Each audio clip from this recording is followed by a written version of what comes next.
Hello, hello, hello, hello, hello, hello, and welcome to the channel. Hello, Poppy. How are you? Yeah, you're going to say hello to the nice people.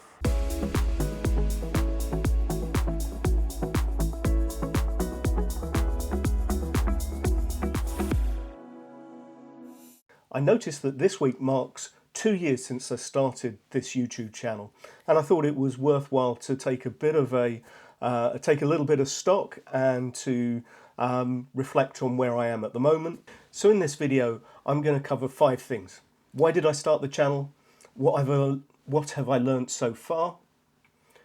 What's gone well on the channel? What's caught some interest in YouTube land? What are my current challenges? And what's next for the channel? When I started this video channel, we'd just gone into the first coronavirus lockdown, and my day job is a lecturer, and consequently we had to shift from face-to-face lecturing to online, and as a collective group of people we all had to learn how to lecture online, talk through the camera and get to grips with that. And I thought being able to set up a YouTube channel would help me to do that. At the same time, I've been trying to drive my photography business forward in terms of both obviously business, but also in terms of the quality of the photography that I do, and particularly to improve my landscape photography. And so I saw it as an opportunity to try and bring those two things together and sort of improve. And over 2 years, I've done, I think, 60 videos. So a video every other week, really. And that's kept me really busy, but I've absolutely loved it. My photography has improved and I've really enjoyed what I'm doing. And I'm hoping that the videos that I make are interesting to at least some people out there. So what have I learnt in my time on YouTube? Well, when I first started YouTube, it was all about trying to build my confidence to be able to talk to the camera, because when I started, it was all about trying to get confident in front of the camera so that I could use those techniques and skills in my day job as a lecturer because of lockdown. So the first thing was talking to the camera.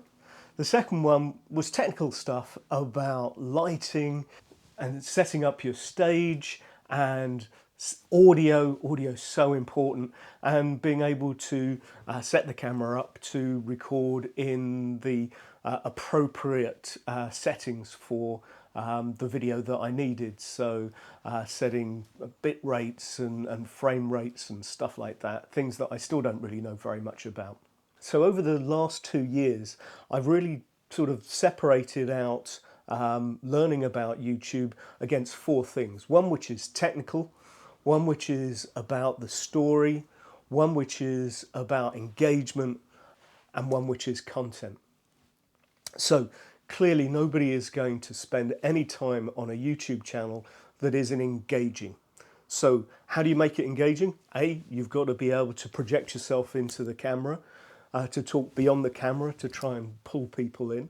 So you have to sort of inflate your personality somewhat.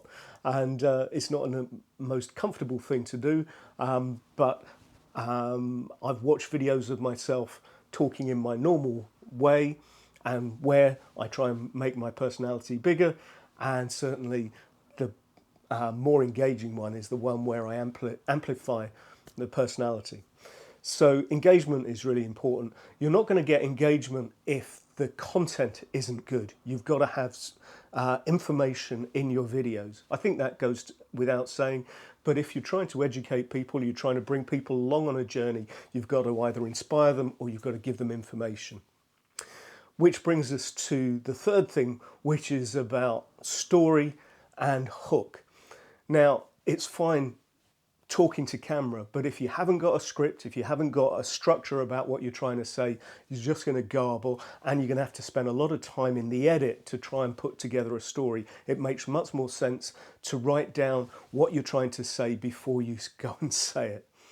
And the hook part is probably the most important, but the last thought about, which is, what is my thumbnail going to do when it's displayed to people, and what is going to make people click on the thumbnail to come and spend some time with you.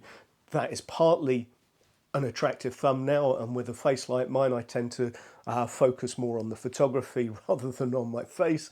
But secondly, to do with some sort of story, why I gave up photography, why I gave up YouTube, and in this case, what have I learnt in 2 years on YouTube. So what has worked well on my channel, or what do I consider has worked well on my channel, and what's not been so great.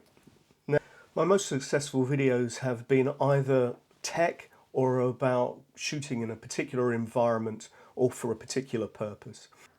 So my most successful video was about setting up a camera out of the box for landscape photography. Next most popular was about settings that I use for shooting in a theatre environment and a gig environment.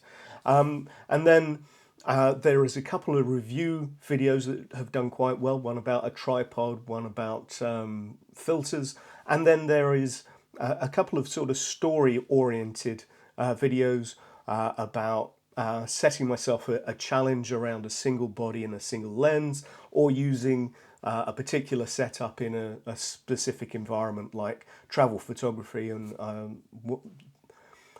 Venice was an environment where I was trying to use a pretty much stripped down travel setup. So one of the challenges I'm facing at the moment with this channel, the biggest single one is time.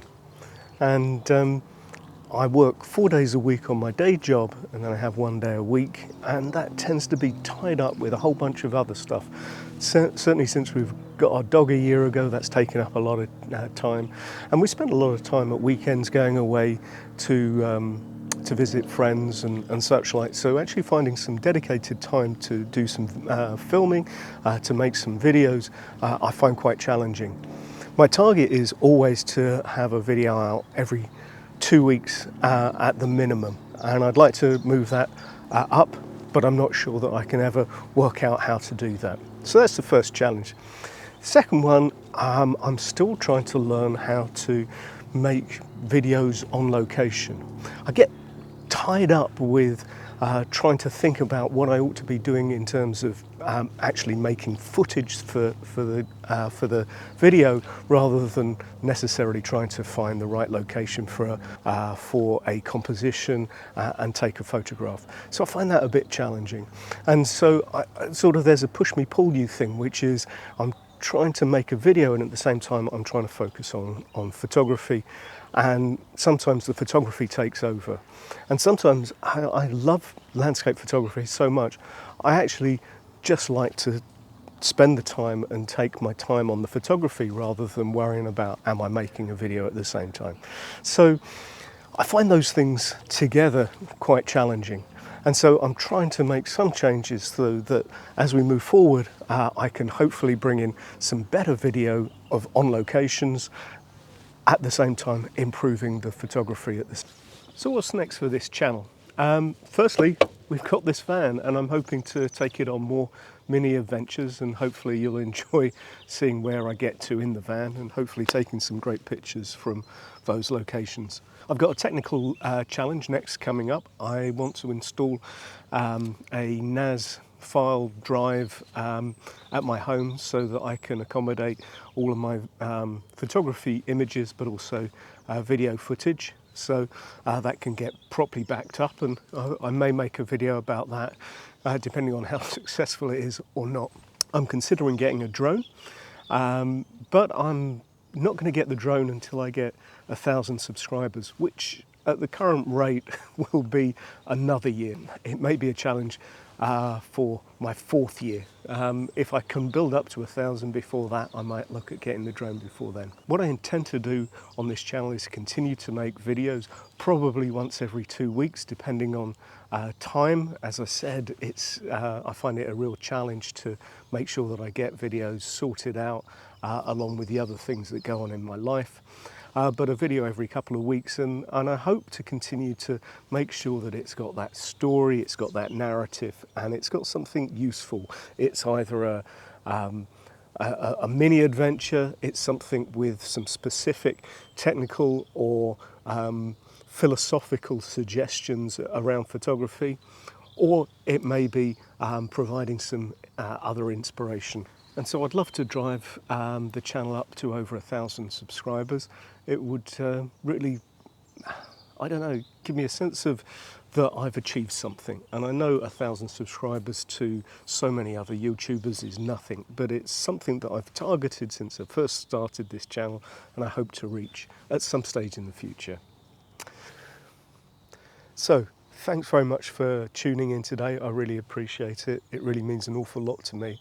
I'm amazed that people watch anything that I produce, and it really does make a lot of heartfelt satisfaction when I see positive comments about what I'm doing, and that people have taken inspiration from some of the things that I have said or shown on the channel. So thanks for watching this review of my 2 years on YouTube. I hope you found it useful or interesting or just fun, and if you have, please give it a like and subscribe, and I hope to see you on the next one. Thanks very much for watching, and bye for now. Thanks very much for watching, and see you on the next one. Bye for now.